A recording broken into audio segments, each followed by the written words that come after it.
नमस्कार, आप देख रहे हैं शगुन टीवी और मैं हूं संदीप और आज मैं आपको बताने वाला हूं कि जुलाई का महीना वृष राशि के लिए कैसा रहने वाला है कि ये महीना आपके लिए क्या-क्या अच्छा फल लेकर आ रहा है और किन-किन बातों से आपको बचना चाहिए। तो सबसे पहले मैं बात करूँगा प्लैनेट की पोजीशन की कि आपकी कुंडली में प्लैनेट की पोजीशन क्या है।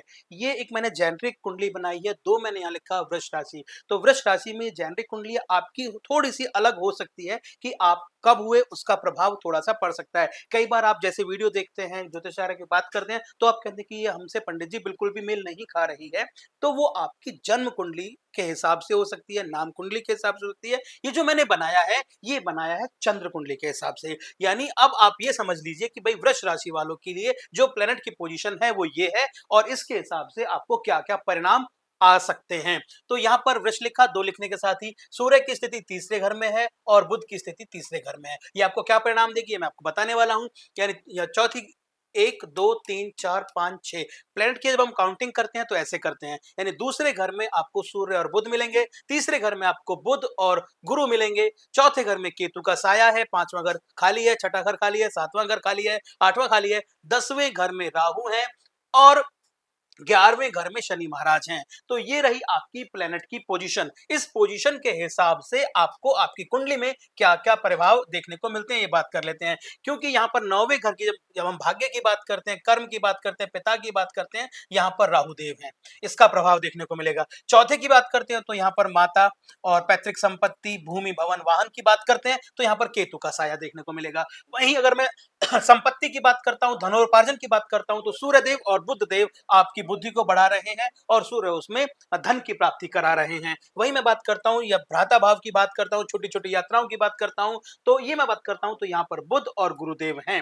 ये तो रहा आपका छोटा छोटा जो कुंडली के हिसाब से प्लैनेट की पोजीशन कहती है। अब मैं इसको थोड़ा सा विस्तार दे देता हूं कि अब विस्तार कैसे है इसका। अब आपको जो जो इसके पॉजिटिव साइड्स है वो मैं आपको बता देता हूं। इसके पॉजिटिव साइड्स क्या क्या है।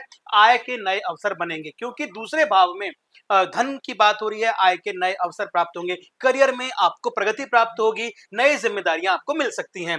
आपकी अगर कोई नेटवर्किंग यानी जिसमें आप बहुत सारे लोगों के साथ मिलकर काम करते हैं, कोई भी संपर्क वाला कार्य है, तो वहां पर आपको फायदा होने वाला है। छोटी छोटी यात्राओं का भाव यहाँ पर देखने को मिलता है, जो क्योंकि मैं थर्ड तीसरी वाले भाव की मैं बात करता हूँ, यहाँ पर बुध है और गुरु है। छोटी छोटी भाव यात्राएं आपको देखने को मिलेंगी और कई बार आपने किसी को पैसे धन दिया है, रुका हुआ धन आपका जिसे आप समझते हैं कि यार ये बैड डेट्स है, आपने किसी दोस्त को दे दिया, किसी एबीसी आदमी को दे दिया जो आपके जानने वाला था, लेकिन आप सोचते हैं मैंने इसको दे दिया तो मैं इससे मांग सकता हूं और वो न, मेरा मर गया तो ये पैसा मेरे पास वापस नहीं आना। लेकिन इस बार कुंडली के आधार पर मैं देखता हूं तो बता पा रहा हूं कि आपको जो आपका रुका हुआ धन था जिसे आप बैड डेट समझ रहे थे वो आपको मिल सकता है और विद्यार्थियों के लिए अच्छा समय है।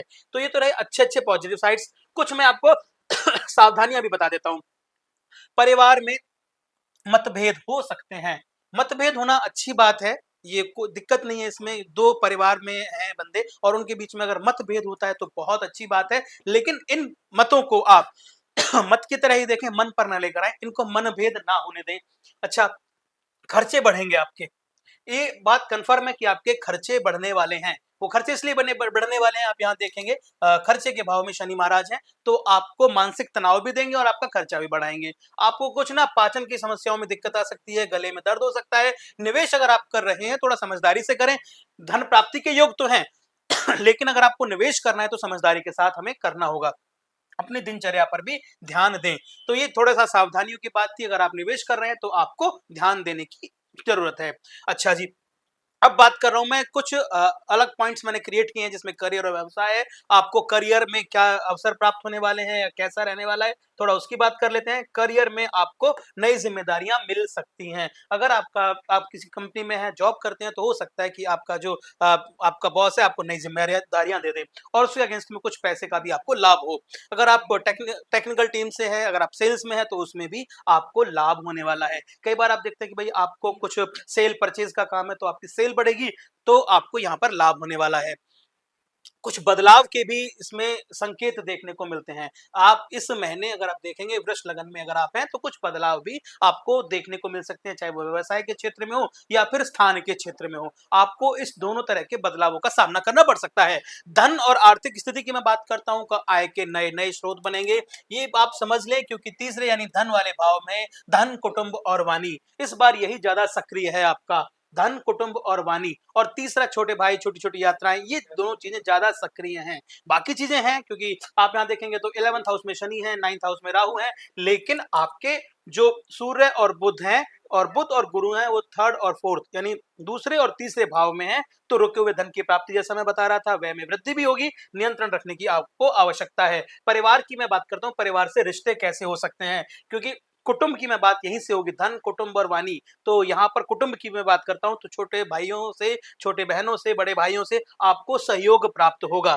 घर के मामलों में अगर आप बड़े हैं तो कोई भी आप निर्णय लेते हैं तो बड़े संयम के साथ सबकी बातें सुने। जैसा मैं बता रहा था, मनभेद ना होने दें। मतभेद कितने भी हो परिवार में सब ठीक है, लेकिन मतभेदों को आप आगे लेके चले। क्या उसने ये बताया था, भाई ने ये बताया था, बहन ने ये बताया था, पिताजी ने ये बताया था। अगर आप बड़े हैं, आप निर्णय लेने की स्थिति में हैं, तो सबकी बात को समझें और उसके बाद ही किसी निर्णय पर पहुंचें, क्योंकि मतभेद कब मनभेद में बदल जाते हैं तो परिवार में टूट-फूट हो जाती है। हमें यहाँ ये बहुत ध्यान रखना है।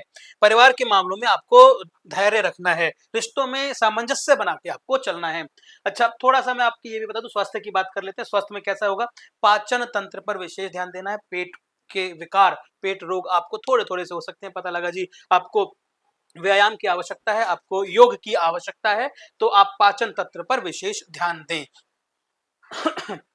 अब मैं आपको ओवरऑल तो मैंने बता दिया आपके लिए अच्छा है, धन वाला पूरा ये महीना जाने वाला है, रुका हुआ धन प्राप्त होगा। अब कुछ शुभ दिन, शुभ रंग और उपाय, इन तीनों की भी मैं बात करता हूँ। जिस तरह की मैं बता रहा था कि धन की बात होगी तो शुक्रवार वाले दिन आप भगवान लक्ष्मी जी को सफेद फूल या मिश्री अगर अर्पित करते हैं तो आपके जीवन में धन धान्य की प्राप्ति होगी। लक्ष्मी जी और कुबेर जी दोनों आपके जीवन में धन की प्राप्ति के योग बनाते हैं। दूसरा शुभ दिन कौन कौन से हैं? तो 4, 7, 12, 16, 20, 25 और 28 इस महीने के सबसे शुभ दिन है। मैं एक बार फिर से रिपीट कर देता हूं, 4, 7, 12, 16, 20, 25 और 28 जुलाई आपके लिए बहुत शुभ रहने वाले हैं।